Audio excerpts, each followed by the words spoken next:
आज हम बात करेंगे सोना की। वो नींद वाला सोना नहीं, क्योंकि जो सोवत है वो तो खोवत है। हम बात करेंगे सोना यानी गोल्ड इन्वेस्टिंग। फेस्टिवल सीजन आ गया है तो हम लोग धनतेरस के शुभ अवसर पे गोल्ड ऑर्नामेंट्स या गोल्ड के कॉइन में निवेश करते आए हैं। गोल्ड का नाम सुनते ही मन में उमंग और खुशी आ जाती है। सेंचुरी से gold as a precious metal या गिन्नियों के फॉर्म में ट्रेड होता आया है और गोल्ड को जनरेशन से हम इंडियंस गोल्ड के ऑर्नामेंट्स के फॉर्म में इन्वेस्ट करते रहे हैं, अपनी जनरेशन को पास ऑन करते रहे हैं। लेकिन मैं इस वीडियो में आपको गोल्ड के इन्वेस्ट करने के और स्मार्ट रिटर्न निकालने के कुछ शानदार तरीके बताऊंगा और ये भी बताऊंगा कैसे गोल्ड आपके इन्वेस्टिंग पोर्टफोलियो का एक अचूक ब्रह्मास्त्र होता है। तो लेट्स गेट स्टार्टेड। आज गोल्ड को दुनिया के सभी देश अपने सेंट्रल बैंक्स में रिजर्व के तौर पर रखते हैं, क्योंकि गोल्ड में ये 4 खूबियां होती हैं। First safety, second liquidity, third returns and fourth is the hedge against economic risk. दूसरा, आजकल मार्केट्स अपने ऑल टाइम हाई लेवल्स को हिट कर रहे हैं। उधर इजराइल वॉर के कारण जियोपॉलिटिकल इंस्टेबिलिटी हो रही है, जिससे मार्केट में कभी भी गिरावट का डर बना हुआ है। ऐसे परिस्थिति में इन्वेस्टर का इस तेजी मंदी के दौर में घबराहट से बचने का क्या उपाय है? इसका उपाय है portfolio diversification by means of gold. तो गोल्ड का इन्वेस्टिंग इंपॉर्टेंस और क्रेज वर्ल्ड वाइड हमेशा रहने वाला है। Gold versus Nifty returns comparison.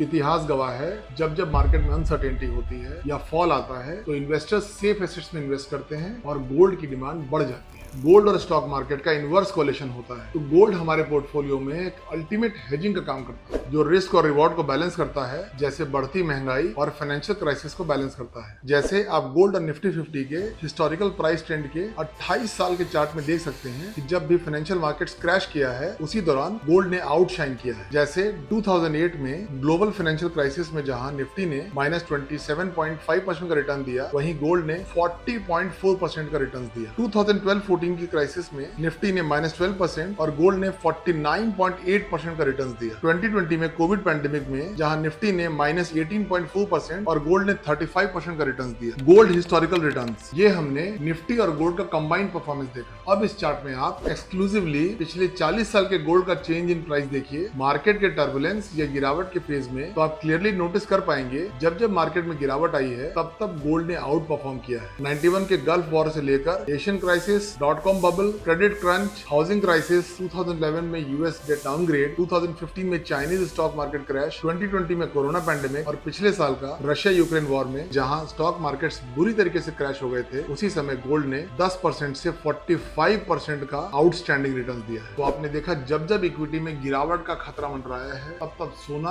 आपके इक्विटी पोर्टफोलियो के लिए एक सुरक्षा कवच की तरह बनकर खड़ा हुआ है। ये ऐसा इसलिए हो पाया है क्योंकि गोल्ड एक कमोडिटी है जो किसी स्टॉक के प्राइस की तरह पिटता नहीं। आपके पोर्टफोलियो में हेजिंग के सिवाय गोल्ड ने बहुत शानदार रिटर्न्स भी दिए हैं। गोल्ड के हिस्टोरिकल रिटर्न्स को आप देखें तो 2023 में 12.3%, 2022 में 11.7%, 2020 में 27.6%, 2019 में 21.1%। पिछले 20 साल में गोल्ड ने 13% का आउटस्टैंडिंग रिजल्ट दिया। तो गोल्ड की इंपॉर्टेंस और गोल्ड की अल्टीमेट सिग्निफिकेंस हमने समझ लिया। अब हम ये समझने की कोशिश करेंगे कि गोल्ड के कौन कौन से फॉर्म्स अवेलेबल हैं इन्वेस्ट करने के लिए और किस फॉर्म का क्या प्रोज एंड कॉन्स है, उसको देखते हैं। टाइप्स ऑफ गोल्ड इन्वेस्टिंग, कितनी तरह से हम गोल्ड में इन्वेस्ट कर सकते हैं? तो ब्रॉडली 2 तरह से हम गोल्ड में इन्वेस्टिंग कर सकते हैं। First is physical gold in the form of jewellery, coins and gold bar. Second is financial gold in the form of digital gold, sovereign gold bonds, gold mutual funds and gold ETFs. So let's talk about physical gold. Bharat में physical gold का fascination सदियों से रहा है। Indian house hold में 25,000 ton of gold है और data के हिसाब से इंडिया में पूरी दुनिया के 11% गोल्ड रिजर्व्स हैं। मतलब पूरी दुनिया का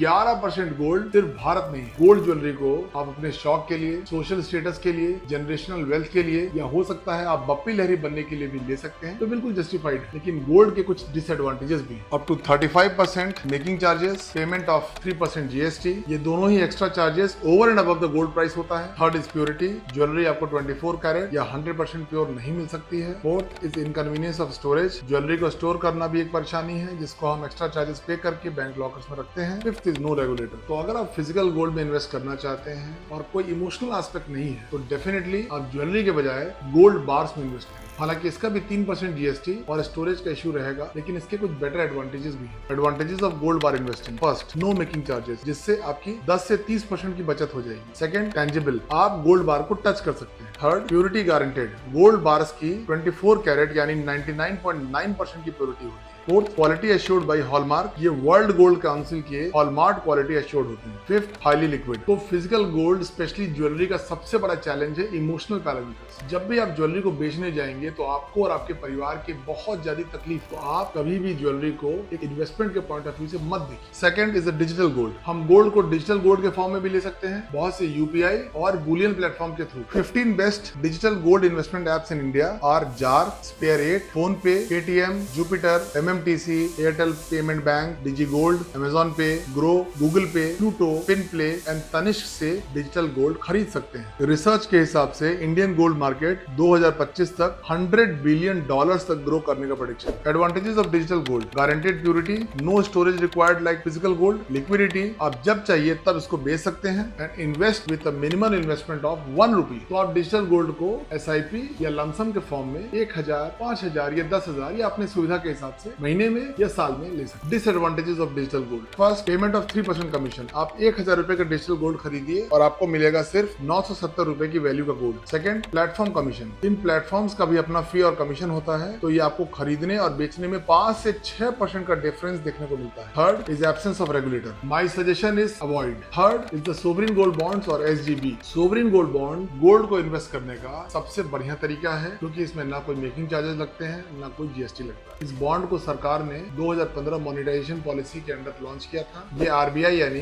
गवर्नमेंट के द्वारा इश्यूड डिजिटल गोल्ड बॉन्ड्स होते हैं, जिसकी वैल्यू 24 कैरेट गोल्ड के हिसाब से मिलती है। एसजीबी के थ्रू एक फाइनेंशियल ईयर में आप मिनिमम 1 ग्राम या मैक्सिमम 4 किलोग्राम गोल्ड ले सकते हैं। एसजीबी का मैच्योरिटी पीरियड है 8 साल। इन बॉन्ड्स के इश्यूएंस पर आपको एक एसजीबी सर्टिफिकेट मिलता है, जिन्हें आप बैंक में ले जाकर एक लोन के लिए मॉर्गेज करा सकते हैं। एसजीबी का बेस्ट पार्ट ये है कि आपके गोल्ड के रिटर्न्स के ओवर एंड अबव 2.5% का इंटरेस्ट रेट्स देता है, तो हम सोवरिन गोल्ड बॉन्ड से 12 से 14% का शानदार रिटर्न्स एक्सपेक्ट कर सकते हैं। Advantages of SGB: no making charges, no GST charges, get an additional 2.5 returns over the gold returns. SGB is totally tax free till maturity, और 5 साल की इन्वेस्टिंग के बाद भी आपका उसमें कोई भी टैक्स नहीं लगता है। However 2.5% is taxable as per the income tax slab. Loan against SGB issued at a discount to the current market price. Sell in secondary markets after 6 months of issuance and sovereign guarantee यानी government की guarantee. अब देखते हैं कि disadvantages of sovereign gold bonds क्या है। Sovereign gold bonds हमेशा listed नहीं होते हैं। आरबीआई का ऑफिशियल लिस्टिंग नोटिफिकेशन आप देख सकते हैं कि हर साल एक लिमिटेड टाइम के लिए लिस्टेड होता है और राउंड द ईयर नहीं मिलता है। सेकंड, एसजीबी फिजिकल गोल्ड के परचेज से बैग्ड नहीं होते हैं, लेकिन सोवरिन यानी गवर्नमेंट की गारंटी होती है। थर्ड, लिक्विडिटी, सेकेंडरी मार्केट में एसजीबी अवेलेबल है, लेकिन इसकी लिक्विडिटी बहुत कम रहती है। Fourth, no physical delivery, suggestion by, specially अगर आपको एसजीबी सेकेंडरी मार्केट में सस्ते में मिल जाए तो मजा ही आ जाए। Fourth is gold ETF. ETF के बारे में मैं उम्मीद करता हूं आपको पता होगा, क्योंकि मैंने ईटीएफ के बारे में एक डिटेल मास्टर क्लास बनाई थी। अगर आपने वो वीडियो नहीं देखा है तो इस आई बटन में जाके देख सकते हैं। तो वो ईटीएफ जो गोल्ड में इन्वेस्ट करता है उसको गोल्ड ईटीएफ बोलते हैं। ईटीएफ के बारे में आप जानते हैं, ये स्टॉक मार्केट में लिस्टेड होते हैं, तो ईटीएफ को हम डीमैट अकाउंट के थ्रू एक नॉर्मल स्टॉक की तरह ट्रेड कर सकते हैं। गोल्ड ईटीएफ का एक्सपेंस रेशियो बहुत ही कम होता है और इनका फिजिकल गोल्ड की तरह कोई भी मेकिंग चार्जेस नहीं लगता। Best gold ETFs in India आप इस चार्ट में देख सकते हैं कि गोल्ड ईटीएफ्स को मार्केट कैप, 5 ईयर सीएजीआर और एक्सपेंस रेशियो के पैरामीटर्स पर कंपेयर किया गया है। जिस फंड का सबसे कम एक्सपेंस रेशियो और अच्छा मार्केट कैप हो, आप उस गोल्ड ईटीएफ में इन्वेस्ट कर सकते हैं। आप देख सकते हैं कि मैक्सिमम गोल्ड ईटीएफ का एवरेज 5 साल का सीएजीआर 13% से भी बेहतर है। तो हमने गोल्ड ईटीएफ के खूब सारे एडवांटेजेस देख लिए, लेकिन कुछ डिसएडवांटेजेस भी तो होंगे। आइए उसके बारे में बात करते हैं। First is non tangible, no physical ownership. तो गोल्ड ईटीएफ को आप एक फिजिकल गोल्ड की तरह छू नहीं सकते हैं, ओनरशिप नहीं कर सकते। Second is management fees. अगर आपने हाई एक्सपेंस रेशियो का गोल्ड ईटीएफ चूज कर लिया तो आपके रिटर्न्स पर लॉस हो सकता है। Third is tracking error.